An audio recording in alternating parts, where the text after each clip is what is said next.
Six-member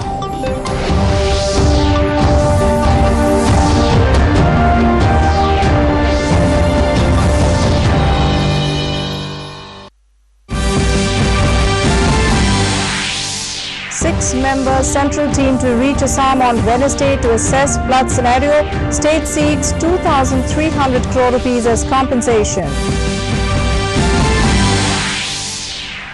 Vice President calls for national movement for empowering women, urges all to ensure no girl is left out of school. COVID recovery rate inches close to 75%.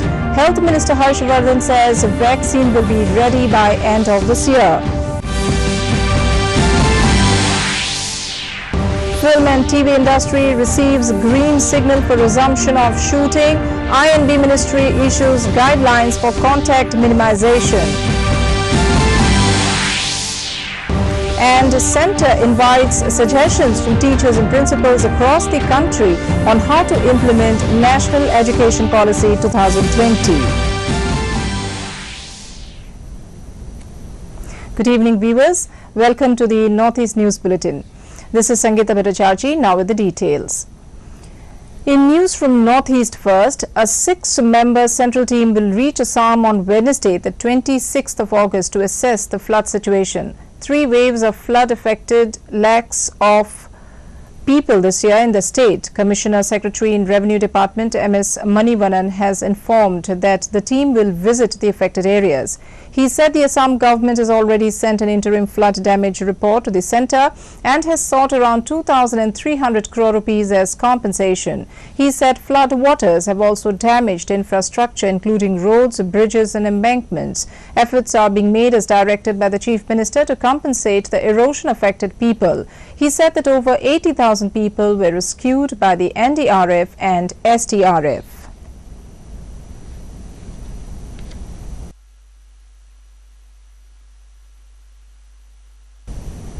In national news, Vice President M. Venkaiah Naidu today called for a national movement for women's empowerment. Naidu urged all to ensure that no girl child is left out of school. While observing that the flagship scheme Beti Bachao Beti Padhao has undoubtedly created a positive impact, Naidu said much more needs to be done to change the societal mindset. In a Facebook post titled "End Discrimination, Empower Women," Naidu pointed out that with women constituting about 50% of India's population, progress cannot be achieved unless they are given equal opportunities in all spheres, including the political arena. He urged all political parties to arrive at a consensus at the earliest on the long-pending proposal to provide adequate reservation to women in Parliament and state legislatures at the earliest. In more national news, the Union Home Ministry has issued Standard Operating Protocol SOP for international travel on non-scheduled commercial flights under the Vande Bharat scheme and air transport bubble arrangement. The SOP states that persons wanting to travel to India on the Vande Bharat flights will register themselves with the Indian missions in the country where they are stranded or residing, along with necessary details as prescribed by the External Affairs Ministry. Such registration may not be required on flights operating under air transport bubbles arrangement.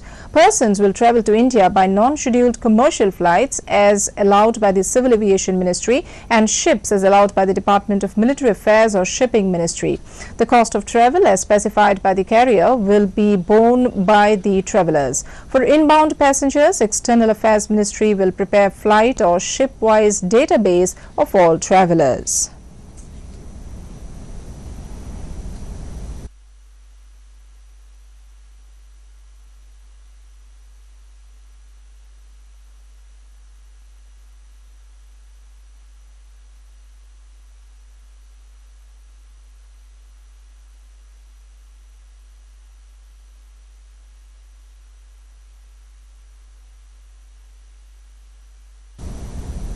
The Union Health Ministry has said the recovery rate of COVID-19 in the country has improved further and now it has reached 74.9% today.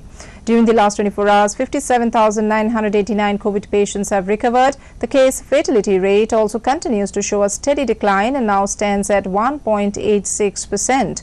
Of the overall tally of 30,50,326, India now has 7,11,085 active cases, while more than 22,82,000 people have recovered.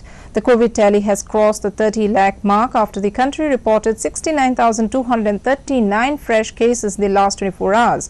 The country's death toll rose by 912 to 56,883. Meanwhile, Union Health and Family Welfare Minister Harsh Vardhan has said the country will have a vaccine against the deadly coronavirus by the end of this year. He told reporters that one of the 3 COVID-19 vaccine candidates has entered the third phase of the preclinical human trial.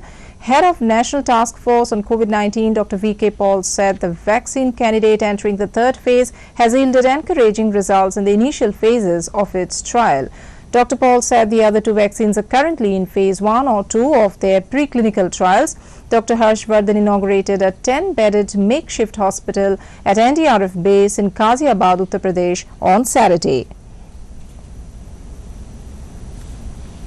The number of corona-positive patients in Arunachal Pradesh rose to 3,223, among whom 2,228 people have recovered and 5 people have lost their lives.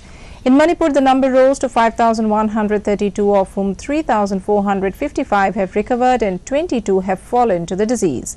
In Meghalaya, the number rose to 1,811, of whom 769 have recovered. Mizoram counted a total of 917 corona-positive cases, among whom 423 have recovered. Nagaland counted a total number of 3,635 with 2,166 recoveries, whereas 1,381 people were positive in Sikkim with 871 recoveries. In Tripura, 8,702 people were found positive with 6,182 recoveries. In Assam, Health and Family Welfare Minister Dr. Himanta Biswa Sharma in a tweet said the total number of active COVID-19 patients in the state has gone up to 23,635, whereas 65,596 patients have been discharged so far. In the last 24 hours, of 23,040 tested samples, 1,560 samples were positive. The positivity rate has reached 6.77%. The death toll has gone up to 234. The novel coronavirus has affected 2,34,06,044 people across the globe till date. The death toll rose to 8,09,079 till date. 1,59,40,073 people have recovered. USA counted a total case of 58,41,689. Brazil followed next with a total of 35,82,698 COVID-19 cases, and Russia had 9,56,749 cases.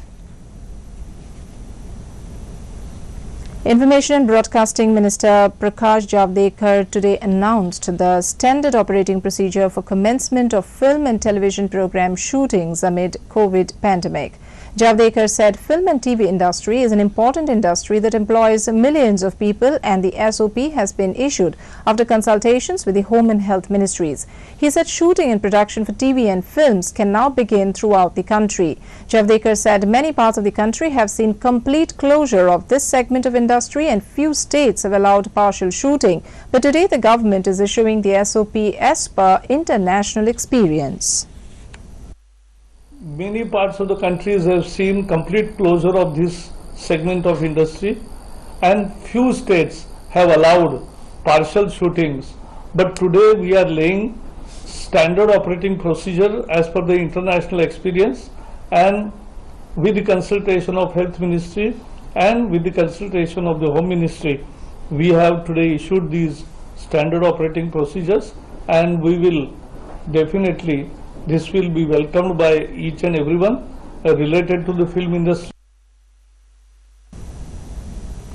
Union Education Minister Dr. Ramesh Pokhriyal Nishank has said the teachers are the key to the implementation of National Education Policy 2020. He called for suggestions from all school teachers and principals from across the country on how to take forward the implementation process of the policy.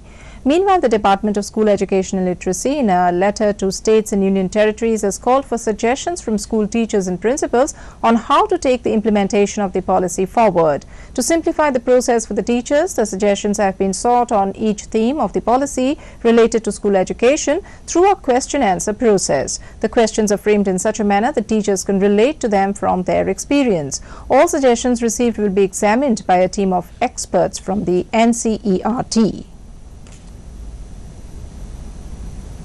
In Meghalaya, Education Minister Lakhmen Rimboy has said the state has to wait for a directive from the centre about students who will be appearing for the board exams. Pointing out that the central government had directed the state to close all education institutions till August 31, Rimboy said the centre is continuously and closely monitoring the situation. Institution, not only in Meghalaya, not only Delhi, everywhere. Taking into consideration what is their finding, so they will issue notification how to open or when to open. So as and when that notification comes that they are allowed us to open, then only we can decide how to open, what to open, and how to do and what to do. There is no change in the health of former President Pranab Mukherjee, and he continues to remain on ventilator support, the Army's Research and Referral Hospital said today. Doctors attending on the 84-year-old Mukherjee said his vital parameters are stable. Mukherjee was admitted to the hospital in Delhi cantonment on August 10 and was operated for removal of a clot in the brain. He had also tested positive for COVID-19. Thereafter, he developed a lung infection and is being treated for the same, doctors have said. States and union territories can avail the Common Eligibility Test (CET) to be conducted by National Recruitment Agency (NRA) for job selection. Donor Minister Dr. Jitendra Singh has said the CET score can be shared with the recruiting agencies in the state and union territory administrations as well as public sector undertakings, and also later on with the private sector. This, he said, will actually help the recruiting agencies, including the state and union territory administrations, to save the cost and time spent on recruitment, while at the same time also be convenient and cost-effective for the young job aspirants. The ministry said an arrangement in the form of Memorandum of Understanding could be put in place for using the CET score by these agencies and these organizations.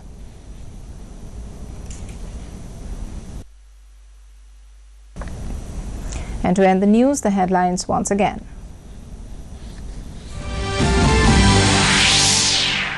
Six-member central team to reach Assam on Wednesday to assess flood scenarios. State seeks 2,300 crore rupees as compensation. Vice President calls for a national movement for empowering women, urges all to ensure no girl is left out of school. COVID recovery rate inches close to 75%. Health Minister Harsh Vardhan says vaccine will be ready by end of this year. Film and TV industry receives green signal for resumption of shooting. I&B Ministry issues guidelines for contact minimization. And Centre invites suggestions from teachers and principals across the country on how to implement National Education Policy 2020.